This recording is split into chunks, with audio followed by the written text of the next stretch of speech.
watching this video from the south side of Chicago. We have two men, one of who says has police, something on the back of their outfit, but who knows if it's legit or not.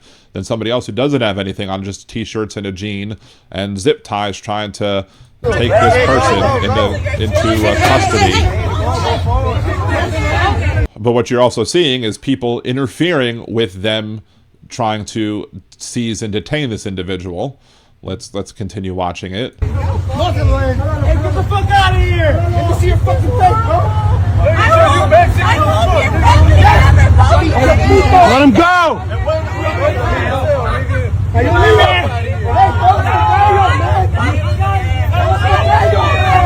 And they just gave up. They get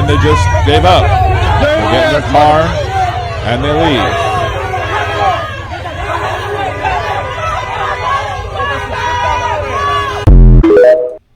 So there's that.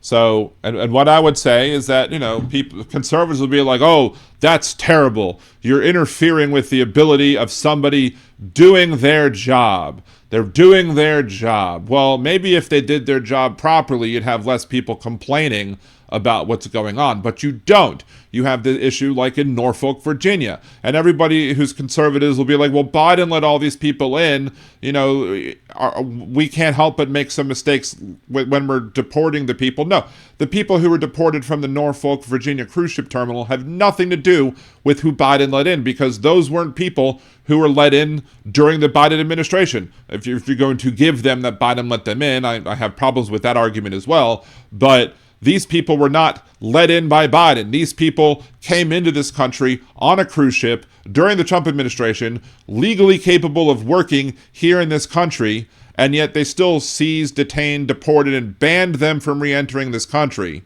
Over 30 people now.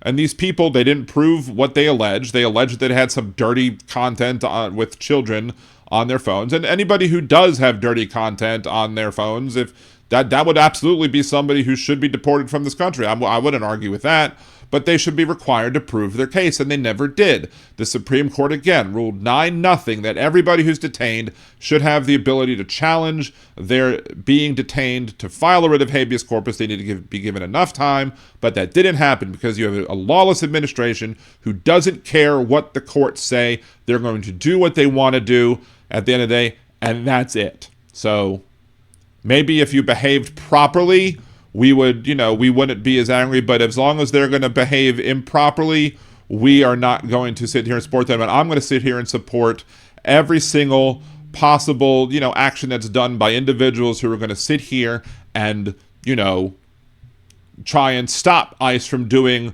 their job, because their job right now has nothing to do with going after people who are illegally. It has to do with going after people who are here, who happen to speak another language or look differently, or who are not basically straight white Christian men, because that's all they care about. That's all they care about. And you can see it with the Bad Bunny thing, because Bad Bunny was announced as the next Super Bowl halftime show, and he said he's going to do it all in Spanish, and everybody's pissed off, saying that ICE is going to be there. Again, Bad Bunny is from Puerto Rico. Puerto Rico is America. Bad Bunny is a natural U.S. citizen from birth because he was born in Puerto Rico. And if you're too stupid to understand that, you're too stupid to be having any sort of political conversation whatsoever. Fight me.